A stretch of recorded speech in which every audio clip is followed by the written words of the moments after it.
1,000 years or so back, the beast known as Dagon helped protect the balance on Earth. Within the extended lore for the MonsterVerse, given to us in the means of graphic novels and comics, we were able to learn that during the 11th century, Dagon had once developed a relationship with mankind that was not far from what we see in the modern timeline with the G-Man. But Dagon was attacked by the Muto Prime, a monster perfectly evolved to hunt down the king of the monsters and the rest of his kind. After a hard-fought battle, Dagon was outdone by the Prime Muto, and was ultimately killed when the parasite eggs that it had laid in the belly of Dagon slowly drained the Gojira of all its power. But what if Dagon had not been killed by the Muto Prime? How would this affect the events of the MonsterVerse in a what-if scenario? Remember to stomp that bell to stay notified when we release more videos like this, and let's get to it.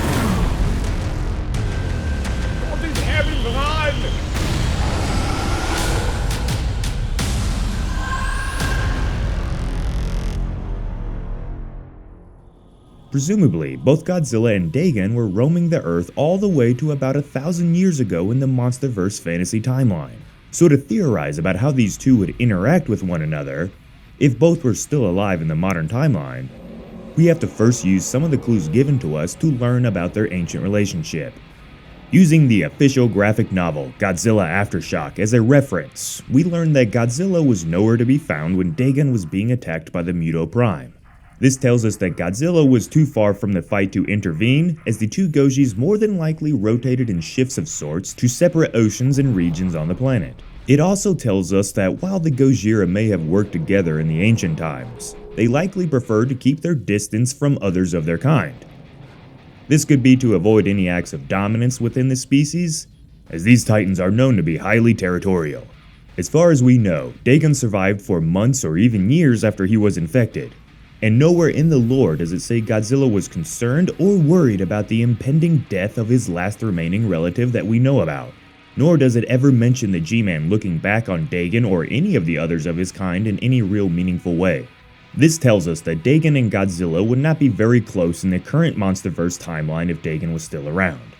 And they may even have some small disputes between one another if they ever came into the other one's territory.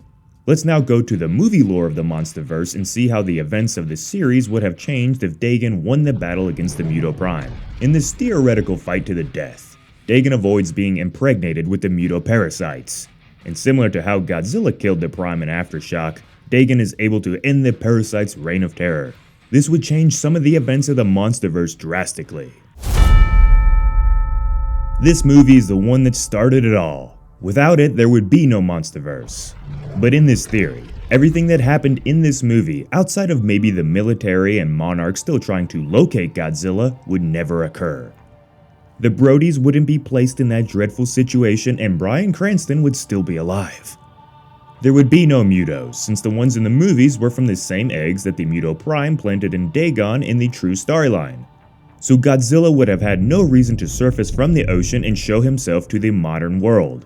Everyone would continue on as they had, living in a world where monsters were still a thing of fantasy to the general populace of the planet. The story centered around Kong, however, wouldn't really change at all. Skull Island occurred 40 years prior to Godzilla 2014, and so no one in the movie, save for John Goodman here, knew about Godzilla's existence, as the nuclear submarines and atomic bombs being dropped would have still awakened Godzilla and likely Dagon after the events of World War II, causing both of the Gojira to occasionally surface and attack a lone military ship, still leading to the creation of Monarch to be able to study them. So that story in the timeline would be unaltered, bringing us to Godzilla Aftershock, where the Muto Prime was introduced to Godzilla. The Muto Prime would be dead here, so once again there would be no need for Godzilla to come on land. And this would also mean the G-Man would never get his flashy new Maple Leaf, Toho-style dorsal plates leading into Godzilla King of the Monsters. Now the story of this movie is where things would get very interesting in this theory, and much of the plot would be changed. Monarch, the Russells, the eco-terrorists, all of these people still knew that all the Titans existed. The general public would still be in the dark, but all of these slumbering Titans would still be being monitored, including Monster Zero, and therefore Ghidorah would be awakened. And as you would expect, Godzilla would be forced to finally reveal himself, although this time he wouldn't be alone. The battle at Antarctica wouldn't happen, since there is no way the inactive Gojiras would be able to reach the continent in time to stop Ghidorah, since they wouldn't be on patrol like Godzilla was during the actual movie. Ghidorah would set out into the world and go straight for Rodan, just like what happened. This would put Dagon and Godzilla into motion, both of them knowing their ancient rival had risen. Ghidorah would defeat Rodan and make the fire demon bow to him, and then use his alpha call to order the other titans to attack. All would happen as it did in the movie, and Ghidorah would head up to Boston. Since Godzilla had still not shown himself, and Dagon was equally as secretive, neither of them would be juiced up by the bomb, and Serizawa would still be alive. But both would show up to the city in epic Godzilla fashion. Godzilla fans love seeing the king surface from the water and come on land. But imagine two of these monsters surfacing now. Ghidorah could throw around one Goji, but with two of them working together, the devil with three heads was just not ready. You could imagine that the general populace of the world was in a state of chaotic terror at this point in this theory. This was the first time any of these titans had ever revealed themselves, so the world would be in a real state of panic. And the military wouldn't know who was a good one or who was a bad one. They'd be firing at all three of the monsters. Eventually, Rodan and Mothra would still have their battle, but the focus would remain on the 2v1 match. Dagon and Godzilla versus Ghidorah. Since the two Goji held the advantage, Mothra didn't need to sacrifice herself, and together all three of the Guardians made quick work of Rodan and Ghidorah, ripping Monster Zero to shreds.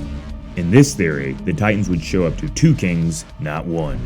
There would be no clear alpha, and instead things would go back to how they were. The Titans would be told to go back into hibernation, and the two Gojis would continue their patrols, putting any aggressive Titans in their place and taking turns resting. The massive aggressive ego of Godzilla that we've seen in Godzilla vs. Kong wouldn't come into fruition, and it's unlikely he or Dagon would attack Kong at this point when Monarch was attempting to guide the beast down to Hollow Earth. But with their existence now known to the world, it would only be a matter of time till before a company like Apex was created. In the actual lore, the techno-business giant was founded on healing the people of the world after the Titan catastrophes.